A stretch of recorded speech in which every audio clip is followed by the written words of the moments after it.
Kamusta sa inyong lahat? Ako si Dr. Renato Bagani at ngayong araw ating tatalakayin ang paksa tungkol sa ang isang dahon na sumisira sa diabetes, nagtutunaw ng taba sa tiyan at mabilis na naglilinis ng artery. Naramdaman mo na ba na kahit anong kainin mo o gaano ka man magsumikap, hindi pa rin nagiging stable ang iyong blood sugar? Patuloy na tumataas ang iyong kolesterol at ayaw umalis ng matigas na taba sa tiyan. Para sa milyon-milyong nabubuhay na may diabetes, hindi lang ito nakakadismaya, isa itong babala. Ang problemang ito ay hindi normal na pagtanda. Maaring ibig sabihin nito na may kulang na isang bagay na makapangyarihan sa iyong katawan. Isang bagay na tumutulong na kontrolin ang blood sugar, linisin ang mga artery, at natural na maksunong taba. Ang magandang balita, hindi ito isa na namang mamahaling tableta o mapanganib na gamutan. Itinatago ng kalikasan ang sagot sa isang bagay na napakasimpal na baka hindi mo mapansin. Isang dahon na ipinapakita nga na kayang labanan ang diabetes, magpababa ng masamang kolesterol at targetin ang taba sa tiyan ng sabay-sabay. Sa video na ito, matutuklasan mo ang ilang makapangyarihang dahon na natutulungan na parang isang kalasak, nagbabalanse ng blood sugar, nagpapababa ng presyon ng dugo, nagpapakalma ng pamamaga, at nagpapalakas ng metabolismo. At sa pinakahuli, isisiwalat ko ang isang dahon na higit sa lahat. Bago tayo magsimula, sabihin mo sa akin sa mga komento, gumamit ka na bang dahon o herbs para sa iyong kalusugan? Alin sa mga ito ang naging epektibo para sa iyo? Ang iyong kwento ay maaaring magbigay inspirasyon sa iba ngayon. Dahon 15 peppermint.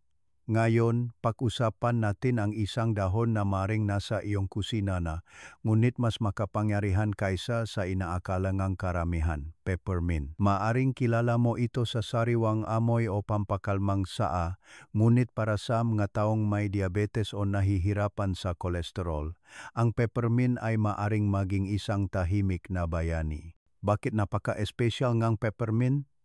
Dahil ito ay gumagana sa maraming paraan.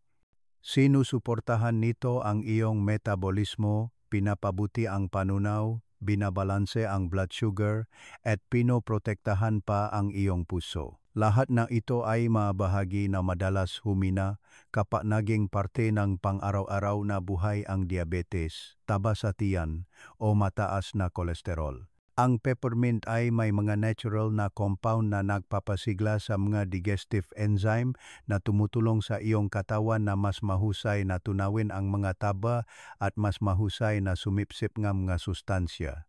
Nangangahulugan ito na mas kaunting taba ang maimba sa paligid na iyong tiyan at mas maraming enerhiya ang magagamit para sa iyong mga selula. Tumutulong din ito na i-regulate ang blood sugar sa pamamagitan ng pagpapabuti ng insulin sensitivity at pagbabawas ng biglaang pagtaas o pagbaba nito. Bukod pa riyan, sinusuportahan ng peppermint ang malusog na kolesterol sa pamamagitan ng pagpapababa ng LDL, ang masamang uri, at pagpapataas ng HDL, ang mabuting uri na nagpoprotekta sa iyong mga artery. Ang banayad na epekto nitong diuretic ay maaari ring makatulong na mabawasan ang pamamaga at pagpapanatili ng likido na nagpaparamdam sa iyo na mas magaan at hindi gaanong mabigat. Isipin mo na lang na humihigop kang isang mainit na tasang peppermint tea sa gabi.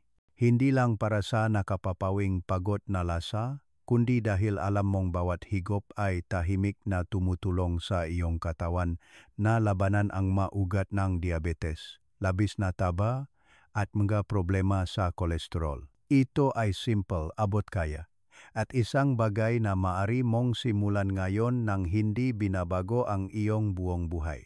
Ang pinakamagandang bahagi, kapag pinagsama mo ang peppermint sa iba pang makapangyarihang dahon sa listahang ito, ang kanilang mabenepisyo ay hindi lang nakdaragdag, sila ay dumarami, na lumilikha ng isang natural na kalasag para sa iyong metabolismo, iyong puso, at sa iyong kontrol sa blood sugar. Dahon 14, sage. Ngayon, lumipat tayo sa isa pang dahon na pinahalagahan sa libu-libong taon, ang sage. Maaring isipin mo ito bilang isang pampalasa lamang sa kusina, ngunit para sa mga taong may diabetes o nakikipaglaban sa matigas na taba sa tiyan at kolesterol, ang sage ay maaring maging isang tunay na game changer. Bakit? Dahil ang sage ay gumagana sa loop ng iyong katawan, nilalabanan ang mga isyu na madalas nagpaparamdam sa iyo na ikaw ay natigil. Hindi matatag na blood sugar, mabagal na metabolismo, at nakatagong pamamaga. Naglalaman ito nga natural na compound na may malakas na anti-inflammatory effects na tumutulong na mabawasan ang insulin resistance at gawing mas tumutugon ang iyong mga selula sa insulin. Nangangahulugan ito na mas nananatiling balanse ang iyong blood sugar nang walang mapanganib na pagtaas at pagbaba na umubos ng iyong enerhiya. Sinusuportahan din ng sage ang kalusugan ng iyong puso sa pamamagitan ng pagpapababa ng LDL, ang masamang kolesterol, habang pinapataas ang HDL, ang mabuting uri na nakpapanatiling malinis at flexible ngang iyong nga artery na nakpapababa ngang panganib ngang atake sa puso at stroke. Bukod pa riyan, tinutulungan nito ang iyong katawan na mas mahusay na tunawin ang mataba sa pamamagitan ng pagpapalakas ng produksyon ng apdo na lalong epektibo laban sa malalim at mapangganib na visceral fat sa paligid na iyong mga organo. Tumutulong pa ang sage na kontrolin ang mga hormon gana sa pagkain na ginagawang mas madaling iwasan ang labis na pagkain ng hindi nakakaramdam ng pagkakait. Dahon 13, Holy Basil. Ngayon, lumipat tayo sa isang dahon na lubos na iginagalang sa tradisyonal na medisina at ngayon ay sinusuportahan ng modernong agam, Holy Basil. Maaring kilala mo ito bilang isang mabangong herb para sa pagluluto, ngunit para sa mga taong nahihirapan sa diabetes, mataas na kolesterol o matigas na taba sa tiyan, ito ay higit pa. Bakit? Dahil ang Holy Basil ay puno ng bioactive compounds at antioxidants na gumagana sa mga ugat ng mga problema sa metabolismo. Tumutulong ito na i-regulate ang blood sugar sa pamamagitan ng pagbabawas ng mapanganib na insulin spikes at pagpapabuti kung paano ginagamit ng iyong nga selula ang glucose. Nangangahulugan ito ngang mas matatag na enerhiya sa buong araw at mas kaunti sa mga nakakapagod na pagtaas at pagbaba. Nilalabanan din nito ang pamamaga, isa sa mga nakatagong sanhing labis na katabaan, insulin resistance, at sakit sa puso na nagbibigay sa iyong katawan ngang pagkakataong magilom mula sa loob. Sinusuportahan ngang Holy Basil ang kalusugan ngang puso sa pamamagitan ngang pagpapababa ngang LDL cholesterol, ang masamang uri, habang pinoprotektahan ang mga artery mula sa pinsala. Ang banayad na epekto nitong diuretic ay tumutulong na mabawasan ang pamamaga, alisin ang labis na likido, at ilabas ang malason na nag-iwan sa iyong pakiramdam na mas magaan at hindi gaanong namamaga. Dahon 12, Oregano. Ngayon, pausapan natin ang isang dahon na marahil ay ginamit mo na sa iyong kusina nang hindi mo namamalayan kung gaano ito kalakas. Oregano. Kilala ito karamihan sa matapang na lasa nito sa mga pasta, sauce o salad. Ngunit pagdating sa diabetes, kolesterol at matigas na taba sa tiyan, ang oregano ay maring maging isang nakakagulat na kaalyado. Bakit? Dahil puno ito ng mga antioxidant at natural na compound na lumalaban sa oxidative stress at talamak na pamamaga. Dalawang tahimik na proseso na sumisira sa mga selula, nakakagambala sa paggana ng insulin at nagambak sa pag-imbak ng taba. Sa pamamagitan ng pagpapabuti ng insulin sensitivity, tinutulungan ng oregano ang iyong katawan na mas epektibong gumamit ng asukal. Pinapanatiling matatag ang antas ng glucose sa dugo at binabawasan ang panganib ng mapanganib na pagtaas. Gumagana din ito upang mapababa ang LDL, ang masamang kolesterol, habang pinoprotektahan ang iyong mga artery mula sa pagbara at paninigas ng mga pangunahing panganib para sa sakit sa puso. Dahon 11, Parsley. Ngayon, Bumaling tayo sa isang dahon na madalas na nakikita bilang palamuti lamang sa gilid na iyong plato, ngunit sa katotohanan, ito ay isang tahimik na powerhouse para sa iyong kalusugan, parsley. Karamihan sa mga tao ay hindi ito pinapansin. Gayunpaman, ang simpleng berdeng dahon na ito ay maring gumanap ngang malaking papel sa pagsuporta sa iyong blood sugar, puso, at maging sa iyong baywang. Bakit? Dahil ang parsley ay gumagana sa maraming antas na pinakamahalaga kapag ikaw ay nakikipag-ugnayan sa diabetes, mataas na kolesterol o matigas na taba sa tiyan. Ang natural na diuretic action nito ay tumutulong sa iyong katawan na ilabas ang labis na likido at lason na binabawasan ang pamamaga at pinapagaan ang bigat sa iyong mabato at puso. Ang parsley ay puno nga bioactive compounds na nagpapabuti ngang insulin sensitivity na tumutulong sa iyong selula na mas mahusay na sumipsip ngang glukosa upang manatiling matatag ang iyong blood sugar. Tumutulong din ito na mapababa ang LDL, ang masamang kolesterol, habang pinapanatiling malusog at mas nababaluktot ang iyong mga artery, na binabawasan ang panganib ngang sakit sa puso. Dahon 10, lemon balm. Ngayon tingnan natin ang isang banayad ngunit makapangyarihang dahon na marami ang bumabaling para sa pagpapahinga. Lemon balm. Maring kilala mo ito sa nakapapawing pagod na amoy o sa papel nito sa mga tasa. Ngunit ang mga benepisyo nito ay higit pa sa pagtulong sa iyo na mag-relax. Bakit?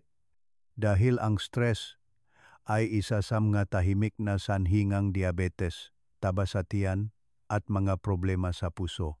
Kapag tumaas ang antas ngang stress, tumataas din ang cortisol, isang hormone na naugnay sa pag-imba ng taba, lalo na sa paligid ng tiyan.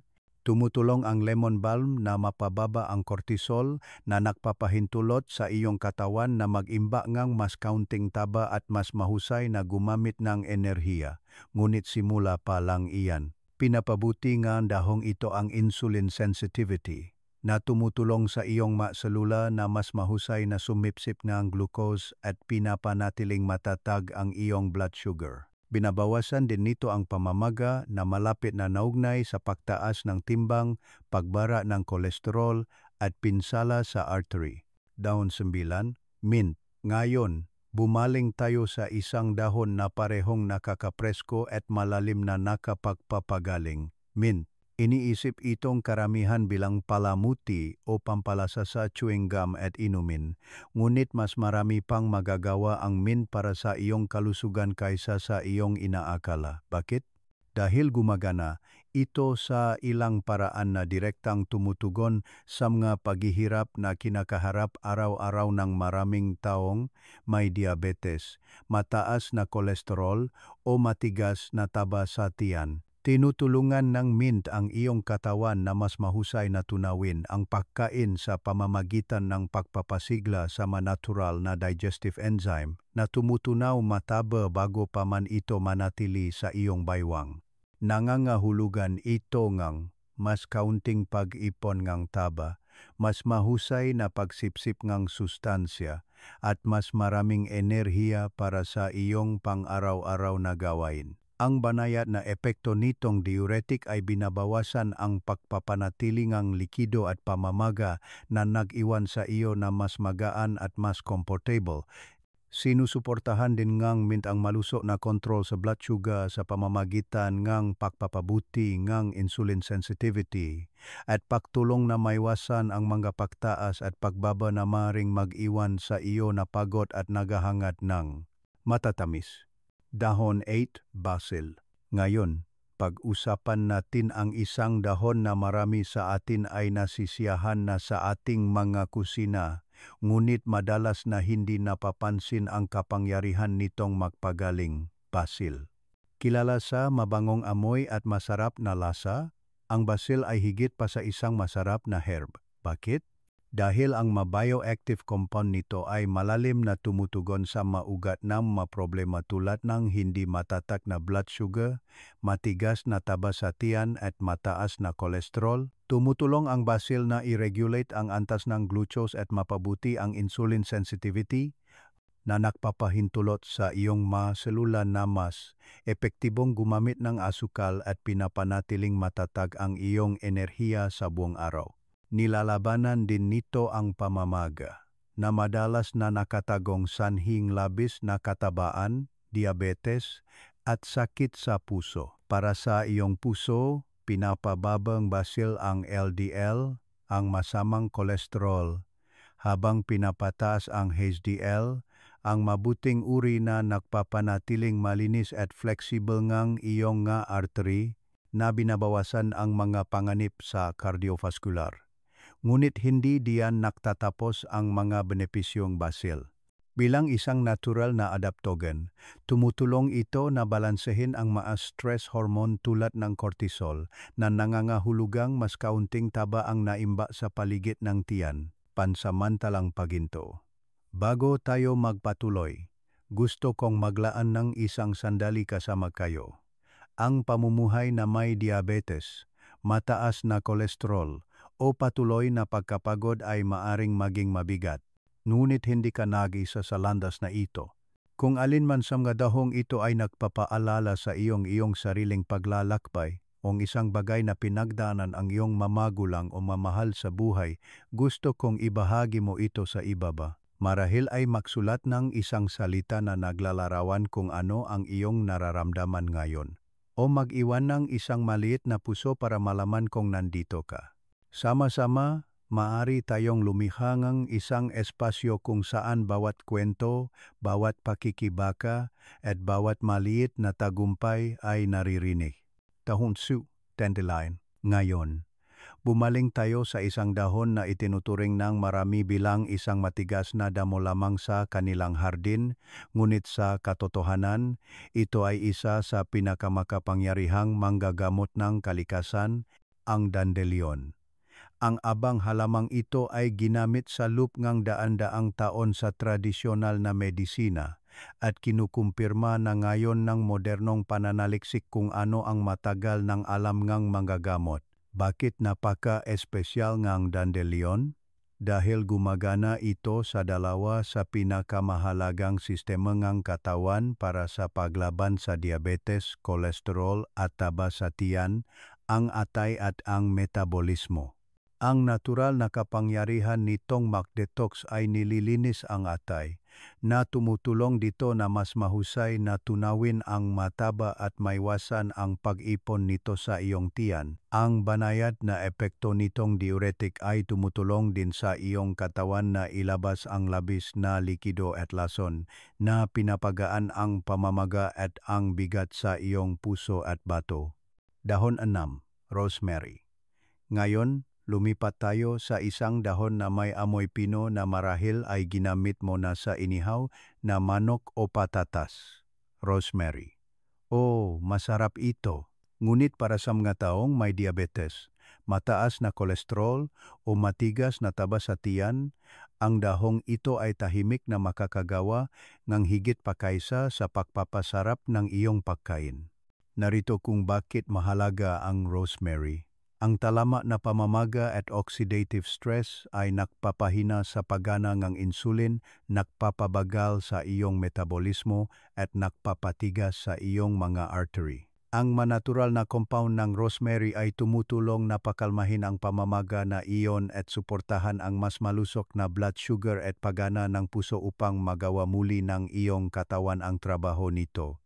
Sinusuportahan ngang rosemary ang mas matatag na glucose sa pamamagitan ngang pagpapabuti kung paano ginagamit ng iyong mga selula ang insulin na tumutulong na maiwasan ang mga nakakapagod na pagtaas at pagbaba. Maaari nitong pababain ang LDL, ang masamang kolesterol, habang pinoprotektahan ang madaluyan ng dugo at itinatagyot nito ang mas mahusay na sirkulasyon upang makuha ng iyong mga kalamnan at organo ang kailangan nila. Dahon 5, dahon ng avocado, avocado leaf. Ngayon, tuklasin natin ang isang dahon na namula sa isang prutas na marahil ay mahal mo na, ang abokado. Habang ang malambot na berdeng laman ang nakakakuha ng ramihan sa atensyon, ang dahon mismo ay isang nakatagong yaman para sa sinumang nakikipaglaban sa diabetes, mataas na kolesterol o matigas na taba sa tiyan. Bakit? Dahil ang nga dahon ng abokado ay naglalaman ng mabisang anti-inflammatory compound na higit pa sa pag-alis ng sintomas na gumagana sa ugat ng maraming problema sa kalusugan. Ang talama na pamamaga ay isang tahimik na puwersa na sumisira sa mga daluyang dugo, nakakagambala sa paggana ng insulin at nagtataguyod ng pag-ipon ng taba, lalo na sa atay at sa paligid ng tiyan. Tumutulong ang nga dahon ng abokado na pakalmahin ang pamamaga na ito, mapabuti ang insulin sensitivity, at i-regulate ang blood sugar upang manatiling matatag ang iyong enerhiya.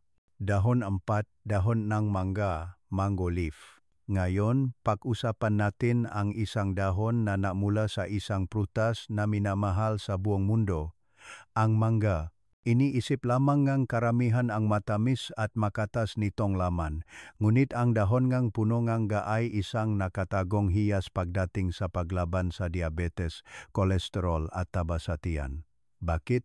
Dahil ang mga dahon ng mangga ay puno nga antioxidant at bioactive compound na direktang gumagana sa iyong metabolismo at cardiovascular system. Tumutulong sila na i-regulate ang blood sugar sa pamamagitan ng pagpapabuti kung paano ginagamit ng iyong katawan ang insulin na pumipigil sa mapanganib na pagtaas at pagbaba. Kasabay nito, pinapagana nila ang mga enzim na nagsusunog ng taba na ginagawang mas madali para sa iyong katawan na gamitin ang nakaimba na taba para sa enerhiya sa halip na hayaan itong manatili sa iyong tiyan. Daon 3, daon NJ, laurel, bay leaf. Ngayon, lumipat tayo sa isang dahon na tahimik na nakaupo sa mga kabinet ng kusina sa loob ng daan-daang taon, dahon ng laurel. Maaring kilala mo ito bilang mabangong dahon na inilalagay mo sa mga sopas o nilaga. Ngunit ang mga benepisyo nito ay higit pa sa pagdaragdag na lasa sa iyong pagluluto. Bakit? Dahil ang dahon ng laurel ay puno nga compound na tumutugon sa mga ugat ng diabetes, mataas na kolesterol at matigas na taba sa tiyan. Tumutulong ito na i-regulate ang blood sugar sa pamamagitan ng pagpapabuti ng insulin sensitivity na nagpapahintulot sa iyong katawan na mas mahusay na pamahalaan ang glucose at maiwasan ang mapanganib na pagtaas. Sinusuportahan din ng dahon ng laurel ang malusog na panunaw sa pamamagitan ng pagpapasigla sa mga enzim na tumutunaw ng mataba na maaring mabawasan ang pag-ipon ng taba sa iyong baywang. Para sa iyong puso, gumagana ito upang mapababa ang LDL, ang masamang kolesterol, habang nililinis ang mga artery na binabawasan ang panganib ngang magabara at pinapabuti ang sirkulasyon. Dahon 2, dahon ng mulberry, mulberry leaf. Ngayon, tingnan natin ang isang dahon na pinahalagahan sa parehong tradisyong herbal ng Asya at kanluran sa loob ng daan-daang taon, ang dahon ng mulberry. Habang ang prutas ay madalas na nakakakuhang pansin, ang dahon mismo ay isang tahimik ngunit makapangyarihang kaalyado para sa sinumang nakikipag-ugnayan sa diabetes, mataas na kolesterol, o matigas na taba sa tiyan. Bakit? Dahil ang magadahon nga mulberry ay mayaman sa flavonoids at iba pang bioactive compound na direktang tumutugon sa mga sistema na pinaka-apektado ng mga kondisyong ito. Tumutulong sila na i-regulate ang blood sugar sa pamamagitan ng pagpapabagal sa pagsipsip ng carbohydrate at pagpapabuti ng insulin sensitivity na nagpapanatiling matatag sa antas ng iyong glukose sa buong araw.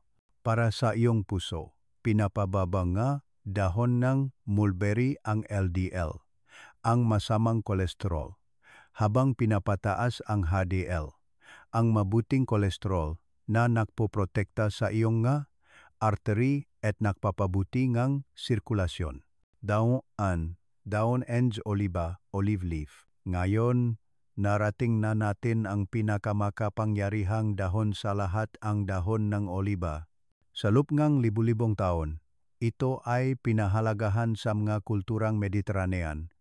Hindi lamang para sa mga oliba na ginagawa nito, kundi para sa kahangahangang nga katangian nitong nakapagpapagaling. Bakit ito ay tinuturing na hiyas ng listahang ito?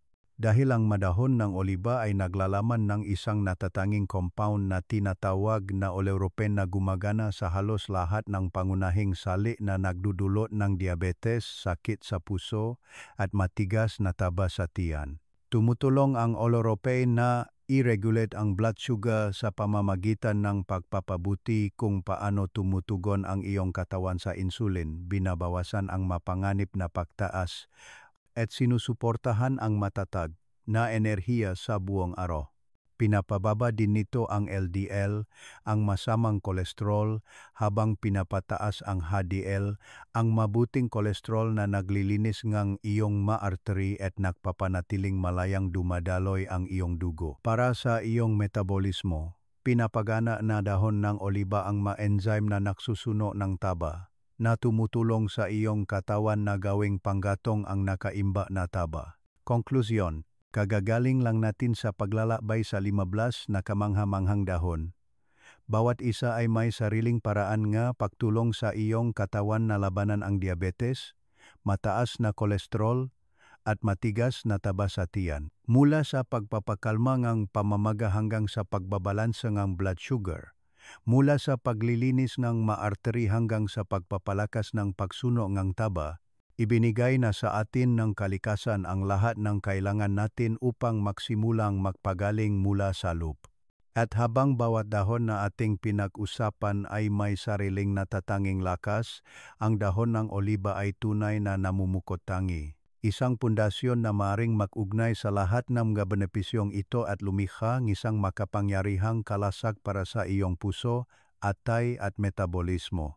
Ang pinakamagandang bahagi, hindi mo kailangang baguhin ang iyong buong buhay upang magsimulang makakita ang pagbabago. Isang simpleng tasa ang tsa, isang kurot ng herb sa iyong pagluluto, o pagdaragdag ng sariwang dahon sa iyong salad ay maring maging unang hakbang tungo sa matatak na enerhiya, isang mas malusok na katawan, at isang mas magaan na espiritu.